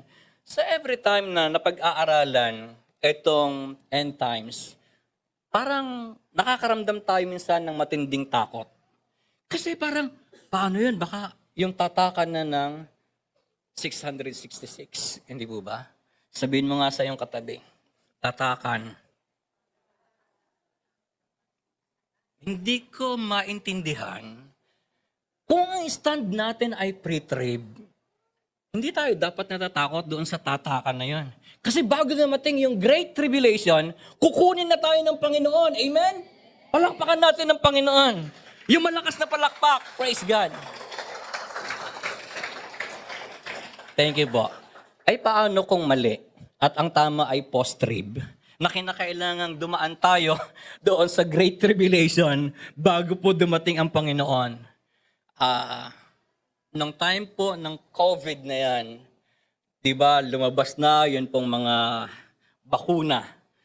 Ang dami pong tumatawag sa akin, daming nagme-message sa akin, nagpapadala ng mga link at sinasabing, Pastor, mag-comment ka nga dito. Minsan tinatawagan ako, Pastor, ano bang masasabi mo dito? Kasi may pastor dito na nagtuturo na huwag kaming magpapabakuna dahil yun ay tatak na ng Antichrist. Pero ito lang po yung aking alam. Kahit na ano pa yung stand natin, mapa pre-trib, mapa mid-trib, mapa post-trib, or trib. Ito yung kalimitang ibinibigay ko po sa kanila. Tingnan nga po natin. Sa aklat po, kinakailangang panghawakan natin ito. He is the righteous God. Huwag lang tayong bibitiw sa Panginoon. Hindi tayo bibitiwan ng Panginoon. Can we say amen? Ay minsan kasi parang, ang Diyos ay makatarungan, pero pag tayo ay nahihirapan na parang sinisisi na natin siya. Pero dito ay makikita natin, ang Diyos po ay makatarungan at hindi niya pababayaan na ang kasamaan ay maghari magpakailanman. Kaya kung mapapansin natin doon sa vision ni Daniel, lumipas yung 4 na kingdom, yung 4 na hari, at lumabas yung Ancient of Days at ang pamamahala ay napunta sa kanya or kinuha po niya. At ang sabi ng Biblia, ang kanyang pamamahala ay mananatili magpakailanman. At hindi ho papayagan ng Panginoon na yung kasamaan ay habang buhay at pangmatagalan na mangibabaw. Maaari nakakaramdam din tayo ng frustration kung totoo ang Diyos. At kung talagang makatarungan ng Panginoon, bakit ako nakakaranas ng kahirapan, nakakaranas ng parang unfair ang buhay. At minsan parang naisip natin na parang gusto ko nang mag-quit. Alam niyo po, ang aklat ng Malakay ay magre-remind sa atin, hindi mo kinakailangang mag-quit. Babasahin ko po. Masakit ang sinabi ninyo tungkol sa akin, sabi ni Yahweh. Ngunit ang tanong ninyo, ano ba ang sinabi namin laban sa inyo? Sabi ninyo, walang saysay ang maglingkod sa Diyos.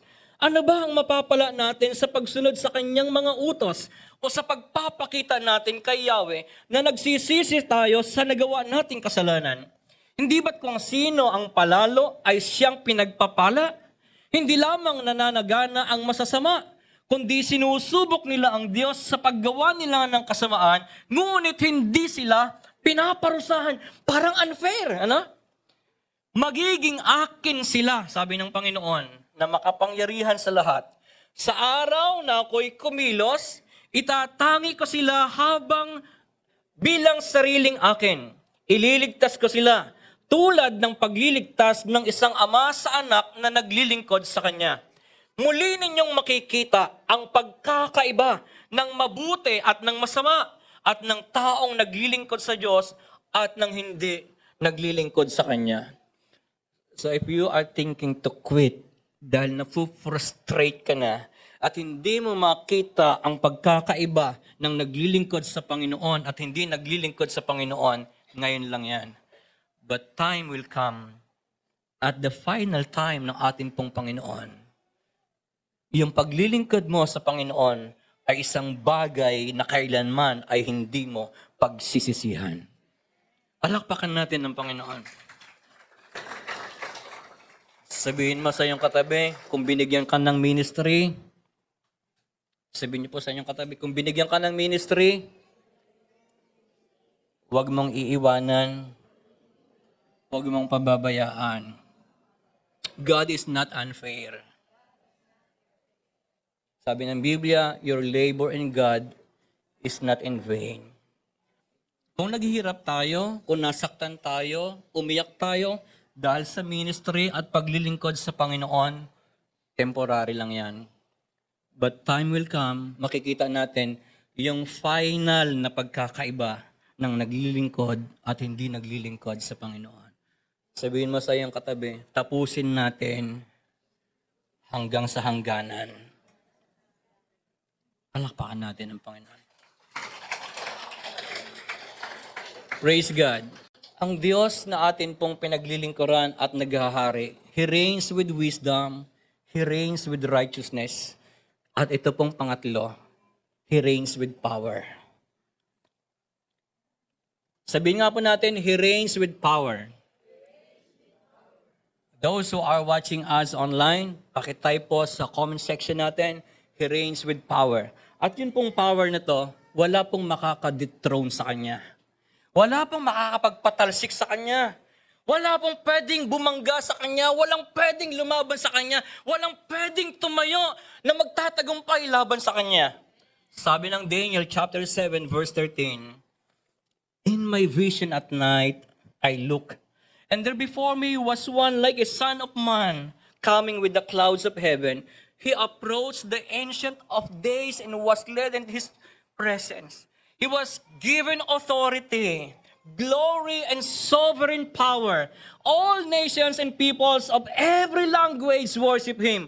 His dominion is an everlasting dominion that will not pass away, and His kingdom is one that will never be destroyed. Palakpakan natin ng Panginoon. Ganon katatag.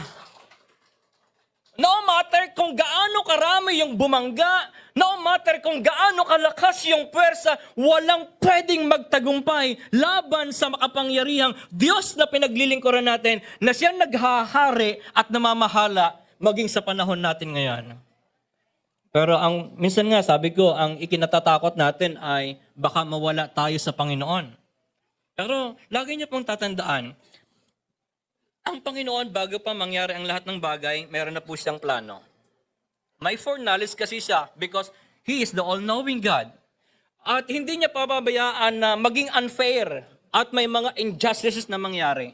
For the meantime, siguro, may lalabas kagaya ng 4 na mga halimaw na talagang grabe yung ginawa sa bayan ng Israel at sa sangkatauhan, pero hindi po yun nagtagal. Pero ang comfort, ang may final say pa rin ay yung the Ancient of Days, dahil yung kanyang power ay walang pwedeng magpabagsak.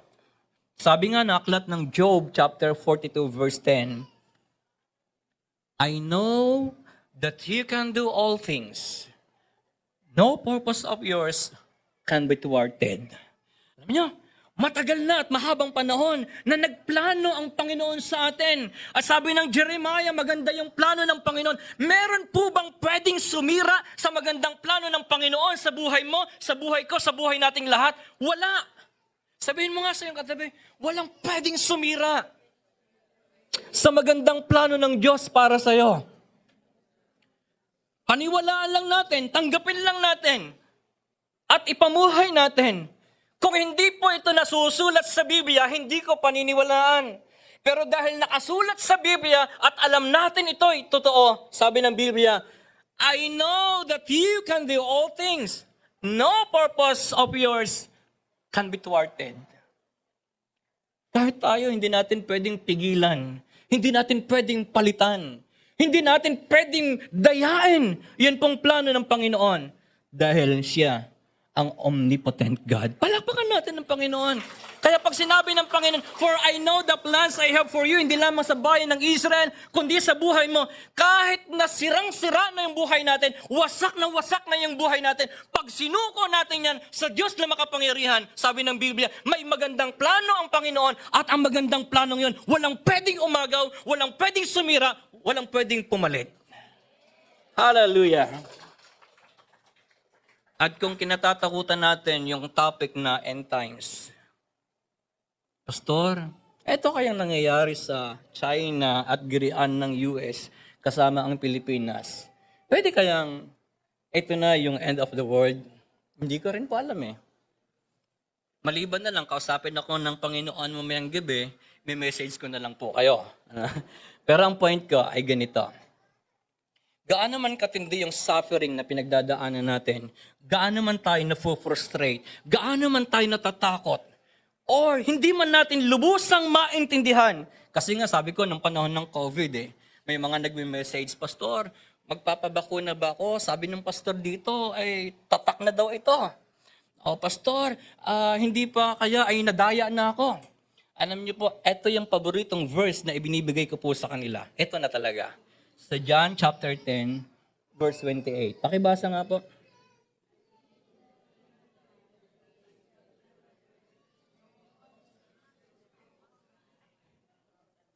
Meron bang pwedeng sumira niyan?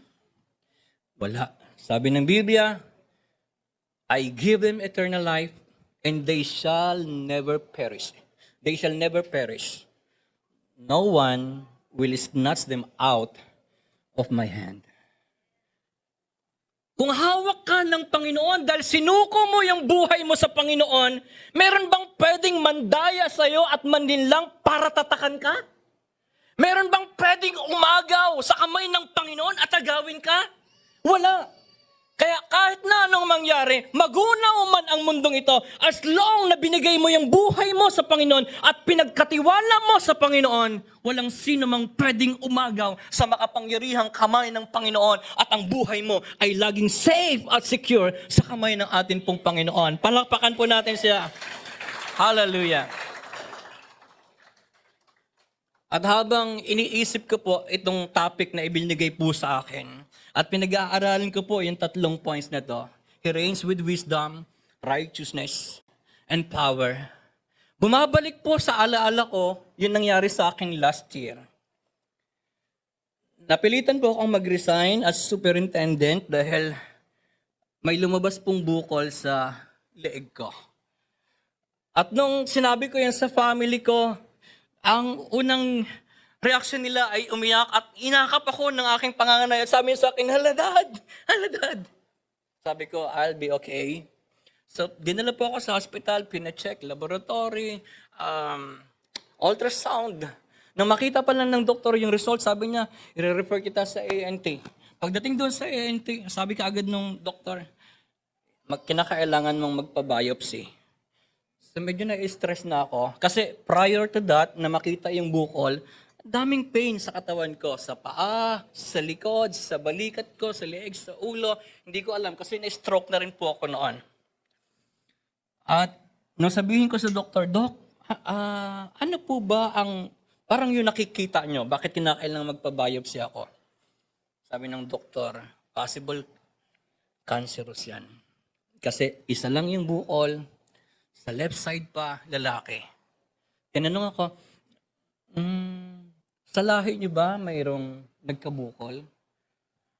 Naalala ko yung father ko. May lumabas pong bukol sa leeg. Buwan lang ang binilang, namatay po yung father ko. So, nag-isip na talaga ako. Ang unang tinawagan ko po ay yung supervisor ko at that time, district supervisor. Kung hindi niyo po kilala yung district supervisor ko, tanungin niyo na lang po ako mamaya. At ang maganda po doon, sabi ko, Pastora, may clue na kayo, babae siya. Kinakailangan na po siguro ang hanapan ako ng kapalit dahil sa sitwasyon ko. Pero alam niyo po, yung comfort na ibinigay sa akin, hindi mo kinakailangan mag-resign, mag-sabbatical leave ka lang. Alam niyo yung pakiramdam mo at that time na parang, hindi, parang pakiramdam mo, hindi ka na mapapakinabangan, parang wala ka ng halaga, pero may nagpapahalaga sa'yo. Nag-emote naman, ano? Malaking bagay po yun eh, nakakapagpalakas talaga. Tinabagan ko na rin yung kapatid ko at sabi ko doon sa ate ko, ate, paki-follow up yung mga anak ko, yung wife ko. Kasi pakiramdam ko talaga at the time ay mamamatay na ako. Because yung pain na akin pong nararanasan. Tapos hindi na rin ako makakain dahil nagvomit na ako. Tapos yung last siguro na matindi ay nung hindi na ako makaihi. Kaya kinakailangan yung KUB, yung prostate, i-check. Parang akala ko mamamatay na ako. Gumawa na nga ako ng draft na pag ako ay namatay, wala na magtatanong kahit sa mga kapatid ko, ipakikremate ako. Lahat ng magbibigay ng bulaklak, perahin nyo na lang at ibigay sa pag-aaral ng mga anak ko. Ang tindi, no? Pero sa madaling salita, kala ko talaga mamamatay na ako. At nung lumabas yung result ng biopsy, praise God, may magandang result. Hindi po siya malignant, benign lang. Pero doon sa biopsy result, may recommendation po doon. Kinakailangan talagang tanggalin at i-biopsy uli para sa definite na findings. So kinakailangan pong operahan. Sabi ng family ko, sige, magpa-opera na. At while preparing, yun pong doktor na mag-o-opera sa akin ay nasa convention.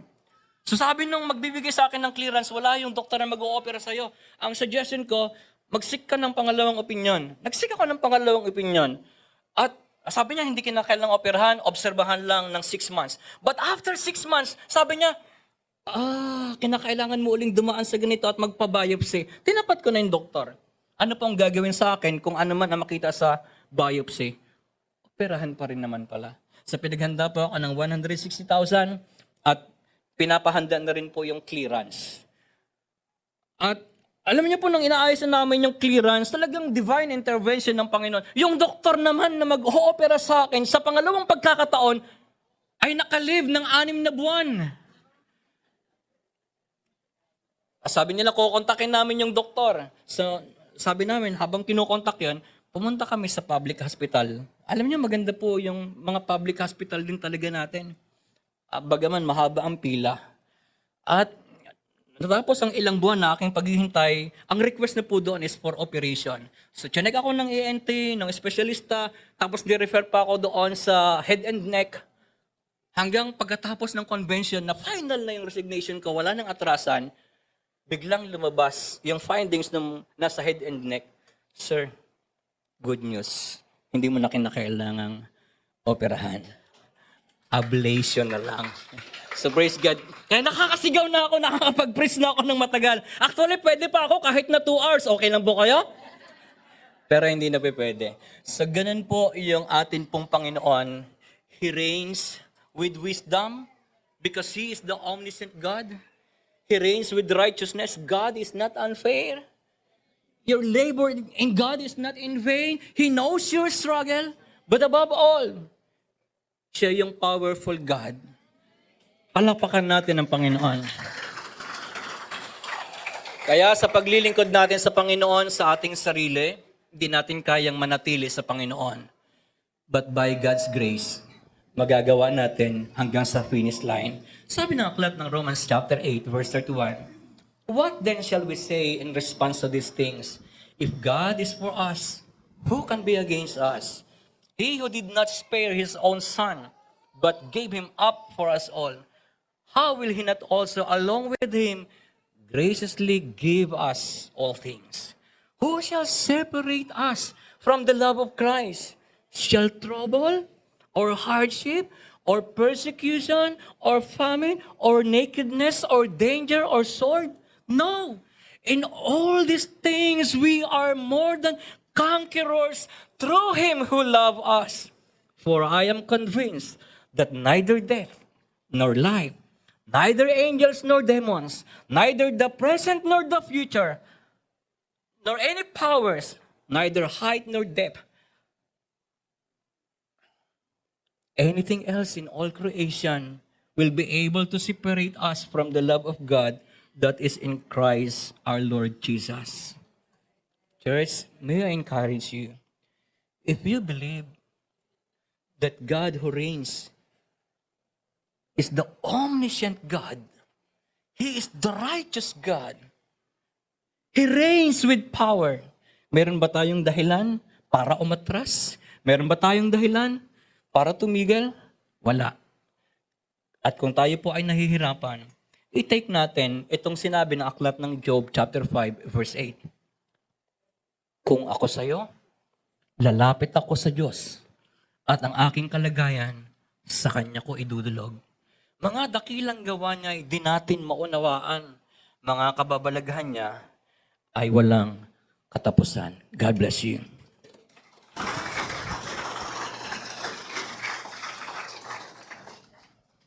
Can we all bow our heads for a moment? Hindi aksidente, nandito po kayo sa church ngayon because God has a purpose why you need to hear this message today. Baka may pinagdadaanan po tayo na hindi naman alam ng katabi natin, hindi alam ng ibang tao, hindi alam ng mga pastor. It's between you and the Lord. And the Lord is telling you, you can always come to me. I am the Ancient of Days. I am the Rock of all ages. You can rely on me. And you who wait upon me, you will renew your strength. And you will soar like eagles. You will be running, but you will not get tired. Lalakad ka, pero hindi ka mapapagod. What a wonderful promise sa mga Israelites. At hingin na rin natin kay Lord yung promise na yun, Lord, it's for me too. I'll continue to trust in you, God. You are the Ancient of Days. I will depend on you, God. So habang nakapikit po tayo lahat, nakabaw po, kung meron po kayong pinagdadaanan, whether it's physical, something physical, challenge po, or meron pong sakit po talaga sa bulsa, sa pera po talaga, you are drowning po sa utang. Kung meron pong sitwasyon sa inyong bahay ngayon na sira po ang relasyon, or kung saan mang opisina merong hindi magandang nangyayari, kaya naman ho, you need to make a decision. Magko-close na yung taon, and 2025, you need to make a major decision in life. At gusto mo talaga ng gabay ng the Ancient of Days, Jesus Himself, God Himself, no? Ano pa po yung mga kakulangan natin? Ano man po yung pinagdadaanan natin? Now, ganyan ang sitwasyon po ninyo. Raise your hand up high. Taas nyo yung kamay so that the Lord will see your hand. Alam ni Lord ang puso mo, pero He wants to see your hand raised up high. Ibig sabihin, yung pagtaas ng kamay mo, you're also saying, God, I trust in you. You can make a miracle out of my situation today. Hallelujah. Hallelujah. Yes, Lord. Yes, God. Hallelujah. Yung mga nagtaas ng kamay, isa pang step of faith mo. Tayo po kayo sa inyong kinalalagyan ngayon. So that we can really see, God, yes, these people are committed to obey you and trust you more and more. Hallelujah. Yes, Lord. Sige po. Hallelujah. Sa mga nakapaligid po, sa mga taong nakatayo, can you stretch your hand towards them? They need our prayers today. Let's unite in prayer and come to the Lord, the Ancient of Days. Lord, you are our Ancient of Days. Ikaw ho ay nabubuhay magpakailanman. Ikaw ang simula, huli, the Alpha and the Omega. Where can we go but to you alone? Panginoon, alam niyo lahat ng pinagdadaanan ng iyong mga anak. At lahat ng luha nila ay so precious to you that you keep them in your bottle, Panginoon Diyos. And sinabi mo rin that you will turn their mourning into dancing, Lord. Dadaan lang itong mga pagsubok na ito, dadaan itong mga trials na ito. But Lord, after all these things, they will have a word of thank you sa inyo, a testimony of how you have become a way maker, miracle worker sa kanilang buhay po, Panginoon Diyos. Pero for the meantime, Lord, salamat dahil kinakapitan mo sila ng iyong kanang kamay, Panginoon, at hindi po sila makakapitaw sa iyo, Panginoon Diyos, kasi kayo po ang kumakapit sa amin. Salamat po, Panginoon, sa pag-asang binibigay mo sa amin sa araw na ito. At nawa, Panginoon Diyos, ay katagpuin niyo na ho, Panginoon. Katagpuin niyo na ho, Panginoon. In your perfect time, Lord, you will make all things happen, Panginoon Diyos, sa inyong mga anak. Salamat sa encouragement na binigay mo sa amin ngayong araw na ito, Lord. We receive the healing, we receive the provision, we receive the wisdom, we receive, Panginoon, the forgiveness, O Lord. We receive, Panginoon Diyos, the love, Panginoon, na pupuno mo sa aming puso, Panginoon Diyos. Sa iyo namin nilalagak ang lahat. As these people cry to you, as these people pray to you, Lord, sinasamahan ho namin sila sa paglagak ng lahat ng ito sa inyo, Panginoon Diyos. Sa iyo lahat ng kapurihan, lahat ng pasasalamat. Sa pangalan ni Jesus. Amen, amen, amen. Yes, praise the Lord. Hallelujah. Let's continue to honor the Lord through singing to and worshiping the Ancient of Days. Let's all stand together po. Hallelujah. Blessing and honor to His name, the Ancient of Days.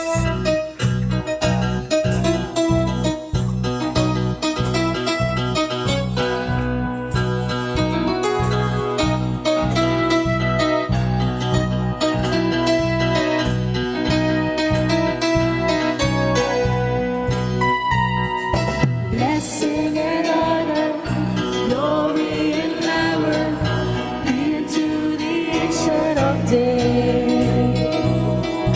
From every nation, all of creation, bow before the Ancient of Days.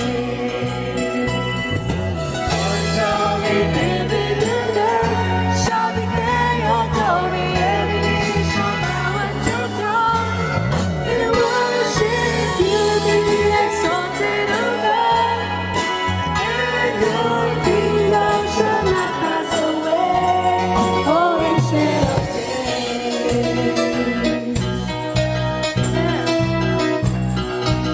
Hallelujah. Blessing and honor, glory and power, be to the Ancient of Days.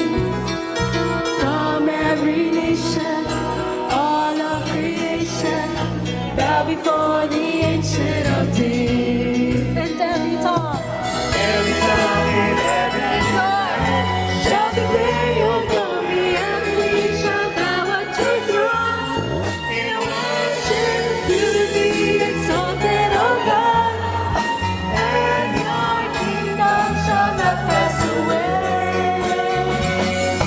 Every tongue in heaven and earth shall declare your glory. Every knee shall bow at your throne. In worship you be exalted, O God, and your kingdom shall not pass away. O Ancient of Days. His kingdom reigns. Hallelujah. Your kingdom shall reign over all the earth. Sing to the Ancient of Days. For none can compare. Sing to the Ancient of Days. Your kingdom shall reign over all the earth. Sing to the Ancient of Days. For none can compare. Sing to the Ancient of Days. And every tongue in heaven and earth shall declare your glory. Every knee shall bow at your throne. In worship you will be exalted, O God, and your kingdom shall not pass away. Every tongue in heaven and earth shall declare your glory. Lord, you shall bow at your throne.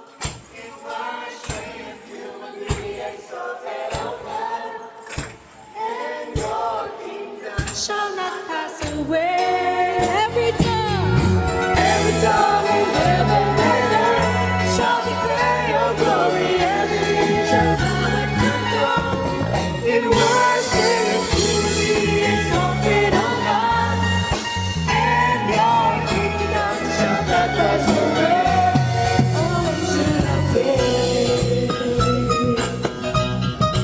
Ancient of Days. Oh, Ancient of Hallelujah. Pwede po ba natin itaas ang ating mga kamay? Maraming salamat, Panginoon, sa assurance that we have the Eternal One, Eternal God, the Ancient of Days, na patuloy mag-reign, Panginoon, mag-reign in wisdom, in righteousness, and in power. Salamat, Panginoon. Ano pa ang pwede namin gawin kundi purihin ka at pasalamatan ka, Panginoon. Maraming salamat. Tanggapin din natin ang benediction from Ephesians 3:20 to 21. Now to Him who is able to do far more abundantly than all that we ask or think, according to the power at work within us, to Him be glory in the church and in Christ Jesus throughout all generations, forever and ever. Amen and amen. Hallelujah. Praise God. Pwede po muna tayong maupo for some